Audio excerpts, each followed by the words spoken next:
Ligne éternelle est un triptyque de peinture acrylique sur toile que j'ai réalisé en 2014.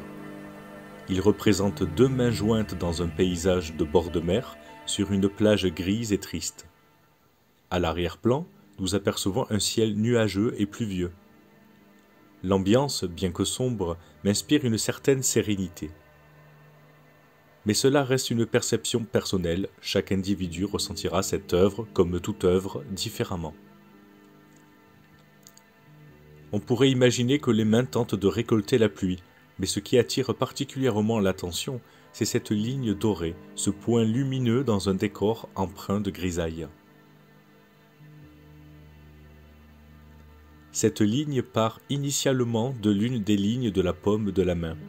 Cela fait référence à la chiromancie, une pratique divinatoire consistant à interpréter les lignes et autres signes de la paume de la main. Pour ma part, même si j'ai un côté spirituel, je ne crois pas à cette pratique. Néanmoins, cela ne m'a pas empêché de l'utiliser comme un point de départ pour concevoir une œuvre poétique. La chiromancie est en effet l'une des plus anciennes techniques de divination, apparue en Orient il y a plus de 5000 ans. En réalisant ce tableau, j'avais en tête de représenter la ligne de vie. Mais n'étant pas un spécialiste, je me suis trompé. Il s'agit en réalité de la ligne de cœur. Cela dit, ce détail n'altère en rien la poésie et les interprétations possibles de l'œuvre. La ligne de cœur se situe sur la partie supérieure de la paume, partant de l'auriculaire. Elle est censée fournir des informations sur l'état du cœur, l'organe, mais surtout sur la vie amoureuse. Selon la chiromancie, une ligne longue et profonde indiquerait un amour durable, ainsi qu'un bon équilibre entre le cœur et la raison. Une ligne plus courte, en revanche, trahirait un cœur froid et égocentrique. Bien sûr, chacun est libre d'y croire ou non, et ce n'est pas le sujet ici. Il est cependant intéressant de noter que, malgré son ancienneté et sa popularité, aucune étude scientifique reconnue n'a pu prouver la validité de la chiromancie. Plusieurs mains de personnalités célèbres ont été analysées dans l'histoire de cette pratique. Par exemple, le chiromancien Joseph Ranald, dans son livre publié en 1938 intitulé « Comment connaître les gens à travers leurs mains », a étudié les paumes de nombreuses figures politiques. D'abord sceptique et convaincu que cette pratique révélait de l'escroquerie, il a ensuite affirmé, après ses analyses, que certaines caractéristiques des mains pourraient correspondre à des traits de personnalité observés chez des individus. Il basait cela sur des probabilités dérivées de moyennes statistiques, mais passons, ce n'est pas directement lié au sujet. Pour en revenir à mon tableau, les mains semblent symboliser une connexion avec quelque chose de plus grand qu'elles. Ce geste, posé dans un décor sombre et mélancolique, appelle à l'introspection et à la recherche d'un sens.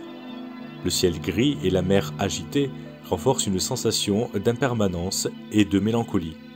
Cependant, la ligne lumineuse contraste fortement avec cette ambiance, apportant une touche d'éternité et de lumière.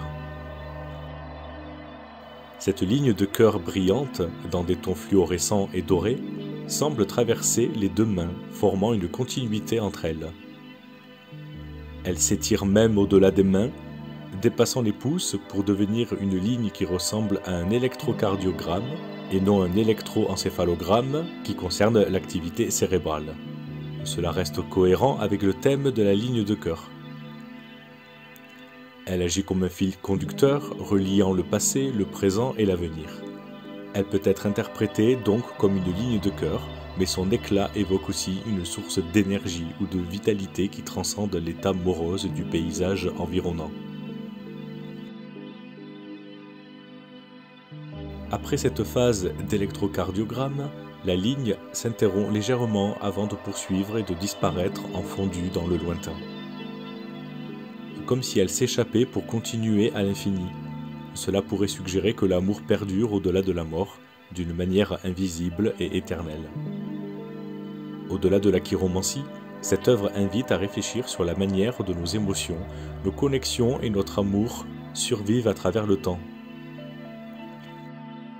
Elle pourrait aussi évoquer la fragilité de la vie humaine et la force de ce qui nous lie aux autres. L'œuvre semble ainsi évoquer plusieurs messages. Elle pourrait suggérer que l'amour survit après la mort, ou que nous continuons à aimer les êtres chers, même lorsqu'ils ne sont plus là. Ce tableau représente ainsi la force intemporelle de l'amour, plus puissant que tout.